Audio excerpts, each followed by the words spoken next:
Assalamualaikum and having a great day everyone. We are Group 5 want to present the topic of natural hazard in Costa Rica under the code EVA 515.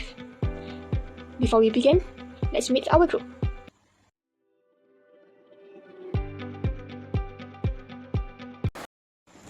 First foremost, let we begin this presentation with history and background of Costa Rica.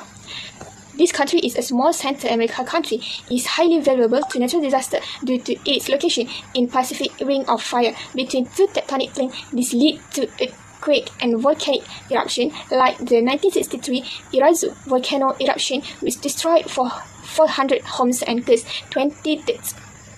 The tropical climate brings heavy rainfall, increasing risk of flood and landslide. Between 2001 until 2008, floods affected 106,000 people, caused $106 million in damage. Unplanned urban expansion has put homes in high-risk areas like hills and riverbanks. Disaster caused displacement, with many families losing homes and living. Costa Rica, which holds 6% of world's biodiversity, faces deforestation, soil erosion, and habitat loss. Climate change is worsening this problem with higher temperature and extreme weather. To manage this risk, Costa Rica has key institutions: CNE, Coordinate Disaster Response (RNS), monitor earthquake and volcanoes, and SINAC, Protect Nature. In 2022, the World Bank approved a $350 million loan for projects like flood control and spot stabilization. Costa Rica continue working to reduce disaster risk and protect its environment. The first category of natural hazards in Costa Rica is physical hazards. Costa Rica faces risk of earthquake, floods, and rip current along its coastline. These dangerous currents are hard to predict, making it essential for locals and tourists to be educated about coastal safety, especially during high surf or storms. Coastal areas also need stronger infrastructure and rescue operations to quickly respond to accidents caused by rip currents. Next is chemical hazards. Volcanic activity, especially from the Poas volcano, is a major chemical hazard in Costa Rica. The volcano releases harmful gases like sulfur dioxide and hydrogen sulfide, which can cause respiratory problems and harm the environment. Continuous monitoring of volcanic activity and air quality is necessary to protect public health and the surrounding ecosystem. The last is psychosocial hazards. Natural disasters like floods and earthquake can lead to mental health challenges such as stress, trauma, and grief. The destruction of homes and communities disrupt social networks, causing isolation. Mental health support is crucial in disaster response to help individuals recover and prevent long-term issues like depression or PTSD. Long-term psychological care and counseling should be integrated to recovery efforts to support those affected by disaster. Now, we move to the causes and implications for earthquake. The magnitude 6.6 earthquake in Guanacaste, Costa Rica was caused by the subduction of the Cocos Plate beneath the Caribbean Plate. This led to strong compressive forces and seismic wave, with the epicenter located 45 kilometers below the surface and 60 kilometers west of Tamarindo. Another earthquake of magnitude 6.1 occurred near San Jose, killing 20 people and causing landslide, which were the main cause of death. The earthquake caused intense shaking, panic, and minor damage to buildings, but no major destruction or injuries were reported. Local authorities focused on assessing damage, providing emergency relief, and ensuring the safety of residents. Although the immediate danger had passed, the psychological impact on the community lingered, requiring ongoing mental health support and disaster recovery efforts. Hello Doctor, I will continue the presentation. So I will be presenting about the Poas volcano, which is the one of the most active and dangerous volcanoes in Costa Rica. Poas is located in the Central Valley and is a part of the Pacific Ring of Fire. This area is tectonically active, because the Cocos Plate is subducting below the Caribbean Plate, creating magma deep underground. This magma releases toxic gases such as the sulfur dioxide and hydrogen sulfide, which escape through the volcano's crater. Poas has a hydrothermal system that reacts with underground water to produce superheat steam. This creates a hyperacid crater lake called Laguna Caliente with a pH level as low as 1. Changes in sulfide and chloride level in the lake help scientists detect early signs of the volcanic activity.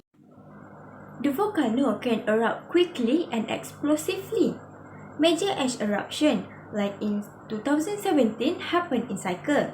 Smaller periodic eruptions are more unpredictable and happen randomly, shooting ash and toxic mud. Daily emission of acidic gas also causes acid rain, which damages agriculture and infrastructure. Costa Rica uses advanced monitoring system through observatory, including seismometers and gas sensor to help predict eruption and evacuate people in time. However, what was unpredictable, which made risk management difficult. As a result, communities are adapting by using resistant crops, building structure that can withstand acidic rain and ash. So, I will continue the presentation about the hurricane in Costa Rica. Costa Rica is highly exposed to hurricane due to its geographical and climatic condition. The country lies between the Caribbean Sea and the Pacific Ocean and within the Atlantic hurricane belt. Factors like warm ocean temperature, climate alignment, and the mountainous landscape increase the risk of the landslide and the flood during the hurricanes. This hurricane causes seriously environmental damage, including widespread flooding, landslide, and the destruction of the delicate system like rainforest, coral reef, and the mangrove.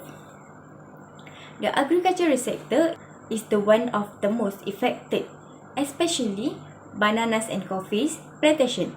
Recovery is slow because of the poor soil condition and polluted water sources after storm. Hurricane also force people in coastal and rural areas to evacuate their homes, destroying infrastructure and the livelihood. Injury and death are often caused by falling debris, collapsed structure. This causes long-term suffering, especially for small farmers and fishing communities. We meet again to know the challenges faced by Costa Rica government to solve the issue. Costa Rica is world famous for its natural beauty, but it also faces serious challenges from natural disasters like earthquake, hurricanes, and volcanic eruption. Agencies like the Institution Meteorologico Nacional (IMN) and the Commission Nacional de Emergency (CNE) work hard to reduce risk, but they face big hurdles, especially in rural areas like Los Chelis, where poor communication makes it hard to deliver early warning. Between 2021 and 2023, the country saw major disasters that overwhelmed local government, forcing the CNE to take on more than it could handle. For example, in 2025, Pro's volcano erupted for months, promoting evacuations and safety efforts.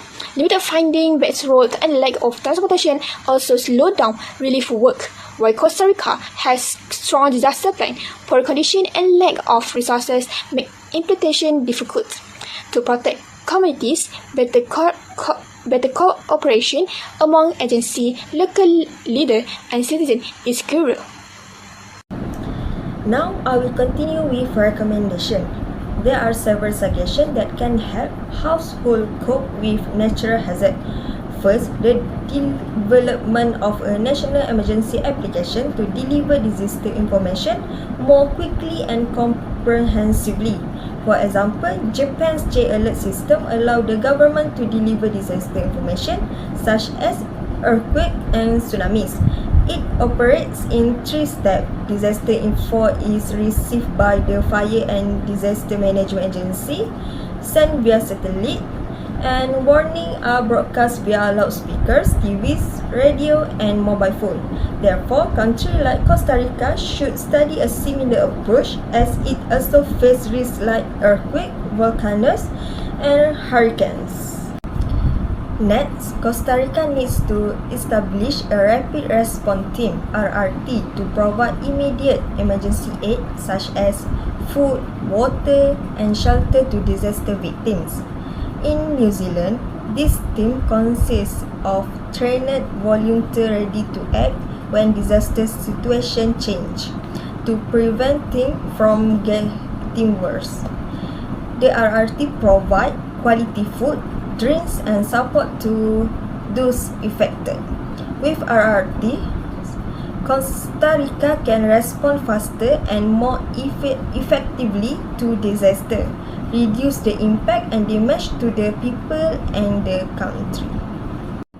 In conclusion, Costa Rica is prone to natural disasters like earthquake, volcanoes, and hurricanes due to its location between tectonic plates. Although the government has set up agencies and systems to manage disaster, issues like lack of funds, poor infrastructure, and slow information sharing remain.